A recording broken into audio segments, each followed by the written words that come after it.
Okay, so you're sitting at your desk one morning watching anime or some shit like the filthy, dirty, disgusting weeb that you are, when suddenly you get this epiphany from Jesus or Buddha or whoever you're worshipping on that day, and they tell you, "My child, it is time for you to make your own anime and change the world." And you're like, yes, I always knew it was my destiny to one day make my own anime like the filthy, dirty, disgusting weeb that I am. But upon reflecting on it a little further, you realize you know nothing about anime production, so you don't even know where to start. Well, today you're in luck, as here you can learn the basics of what it takes to make your favorite trash show. But I've already watched Shirobako! Without watching Shirobako.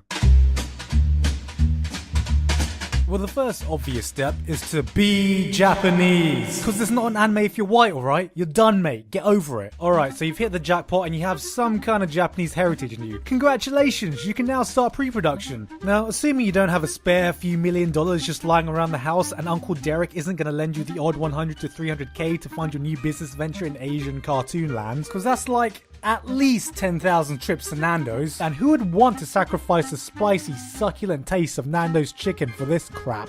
No. You'll need to suck some major dick to be part of a committee consisting of the production company or anime studios where you can pitch your idea for the next profitable anime. Yep, did you catch the most important word in that last sentence? That's right. Dick. Oh, sorry. Profitable. Yes, first and foremost, the only thing these guys care about is how much moolah it's likely to make, since they'll be the ones fronting the cash for it. Look, I know you have that great new original idea that would make the likes of Madoka, One Punch Man, and Steins Gate shit itself in comparison, but unless your name is Mr. Miyazaki, Shinbo, Imaishi, Hosoda, Shinkai, Urobuchi, Watanabe-san, or a few other select people, no one's gonna trust your idea to make a dime. Right, so the anime original route is out of the question, so let's stick with the language that everyone here is guaranteed to understand. Manga and light novels. These have a pre-existing fan base that you can sell to, and the story is already there. Oh, sorry though, nobody really thinks adapting that original multi-layered deconstruction of mature anime with mature characters is a great idea though. We gotta think simply, yeah? Take words you think are important like character development, depth, story structure, and chuck them out the window. Now, is the main character generically bland who's overpowered in some way so the audience can self-insert themselves into? Great, we're onto something. Does it have enough tits in it? Are there a big enough variety of tits? Is every tit attracted to the main character in some way? I don't even care if one of them is a sister. She doesn't even have to be related in any way. Make her an adopted second cousin to his estranged aunt or some shit. But most importantly, is there enough fucking tits in it? No? Congratulations. Now go make the next Kuroko no Yaoi on Ice. It's important you pick source material that is likely to generate sales or has an opportunity to make extra income through merchandising. I mean, fuck, those hundreds of naked Rem Dakimakuras aren't gonna sell themselves. Did I mention high school? Oh yeah, pick something in high school. Alternatively, if none of this sounds appealing and you do have a shit ton of cash lying around, you can always go to Crunchyroll-san to introduce you to some anime studio and hope they like your pitch. Hey, I've got this great idea about making this anime music video kind of thing that looks really cool and has this touching story about fatherly love and like moving forward from painful memories. Yeah, sorry mate, we're not really interested. But it has a girl trapped in a virtual reality. Oh my god, let me suck your dick! Alright, so they all settle on some kind of light novel adaptation of a magic harem high school show, complete with a tsundere heroine whose only redeeming quality is that she can suck a golf ball through a garden hose. Not exactly what you were hoping for, but fuck it, it's been approved. Now it's time for you to pick your A-team of staff members who will try their hardest to make this not suck. Some important roles to note at this stage is the director, script supervisor, and character designer. Directors will oversee the entire project and will have the final say in any decision made about the anime. The script supervisor helps plan out the series composition, which is a fancy way of saying they plan out the basics of what happens in each episode of the anime, or in other words, hey, let's get ready to make everyone lose their fucking heads over episode 3, am I right, lads? And lastly, the character designer's job is to obviously design the characters. Dickheads. Once the basics of the story and designs are mapped out, it's time to write the show. Sometimes one person handles it, and sometimes it's a team of writers working with the script supervisor. But yes, all of this does mean that someone, somewhere, on paper, had to write out such masterpieces as, and then the girl confidently targeted her small-titted opponent with her ass, only to be surprised that her boobs had transformed into a big, bouncy butt, as all that remained of her was but an after-image of where her tits once stood. Yeah, man, I think we're definitely on a winner this time. Next step we get to is the storyboarding. This is normally done by the director, locked in a cage being forced to draw storyboards until he either finishes or starves to death. Of course, this is just a scene from Shirobako, and actual industry standard methods for getting a director to finish their storyboards are far more humane. Probably. The storyboards break down the anime episodes into different cuts. Now exactly what a cut is a bit different from live action. See, a cut in live action film is when you simply cut from one shot to another, like this. Hello! But in anime, a cut refers to a single shot of the imaginary camera, since every new shot requires a new background to be painted along with a new animation movement. Alright, that's a pretty good take. We can cut now. Gart, your fly has been down the whole time.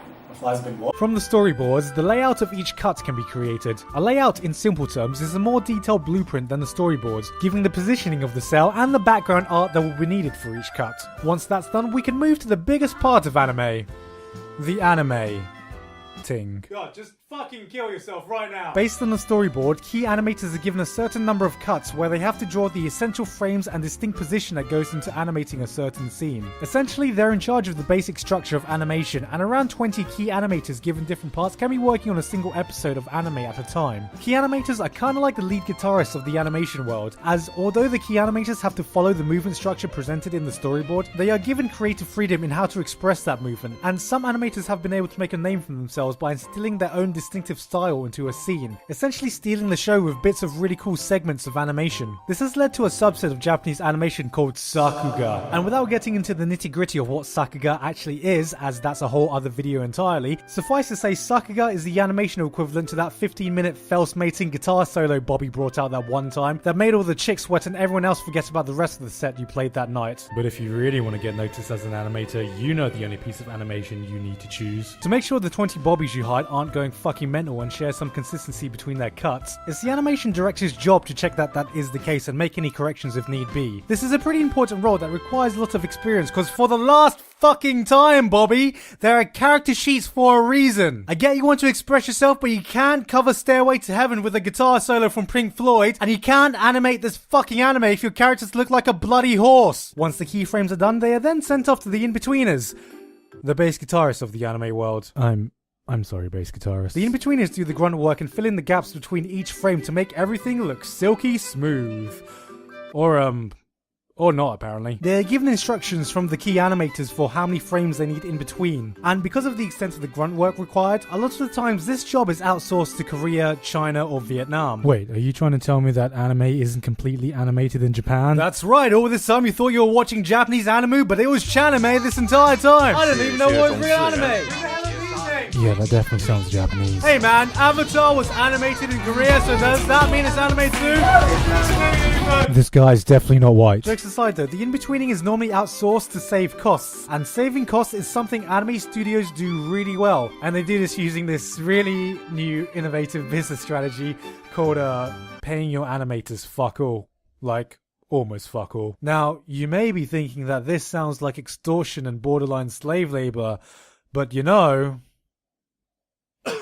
after all the frames are done, they can be digitized, cleaned up, and colored in, along with all the backgrounds. Oh, I forgot to mention, throughout the animation process, background artists have to paint every single background in every single cut. And so everything can be composited together to create a nice little bit of anime. This is also the stage where any special effects or CG can be added to the animation if necessary. And then I said, how about we just make the entire anime in 3D? Ted! That's actually a brilliant idea! No, don't you get it?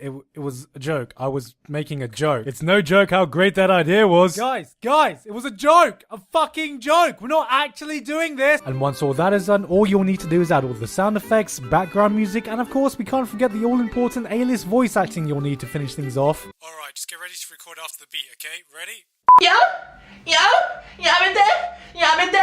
Alright, can we try that take again? Just a bit more rapey this time, please. And that's it. You're pretty much done for this episode. Now just repeat this for 12 to 24 times, throw in a bunch of overworked animators, ungrateful fans, fuck ton of scheduling delays, and you have yourself a full season of anime in your hands. Ready to be rushed over and broadcast where it finally belongs. In all seriousness though, I do hope this video has enlightened some of you to how hard it can be to get a decent anime approved, let alone the talent to know how to make it good. Despite the amount of mediocrity out there, nobody in Japan is waking up in the morning going, you know what, I want to make some generic piece of shit today. But with the budgeting, timing constraints, not to mention how risky it is to get new and original anime approved in the first place, and the amount of anime that even struggle to make a profit, it's actually kind of a wonder when a golden egg is able to be laid. It's easy to get pessimistic with how hard it is to actually make a decent show, so if you're watching something right now that you really enjoyed, don't forget the massive amount of work that went into making it. Maybe throw in a buck or two their way if you really appreciate it, and if there's nothing for you right now, chin up. There's still plenty of people in this industry who want to make something great, so I'm sure you won't have to wait too long. Did Giga try to be educational? What a fucking loser! Hey guys, hope you enjoyed the video. Thank you very much to Jared Cattell, Tony Lowe, Gabe Brown, Thomas B, and everyone else on Patreon for helping to support me for this month. If you want to see some of my other stuff, then click on the links around me. I'm not sure where they're going to be because I'm going to play with YouTube's end card feature. Anyway, that's it for me today though. Not many updates today. I've been Giguk, and I'll see you all next time.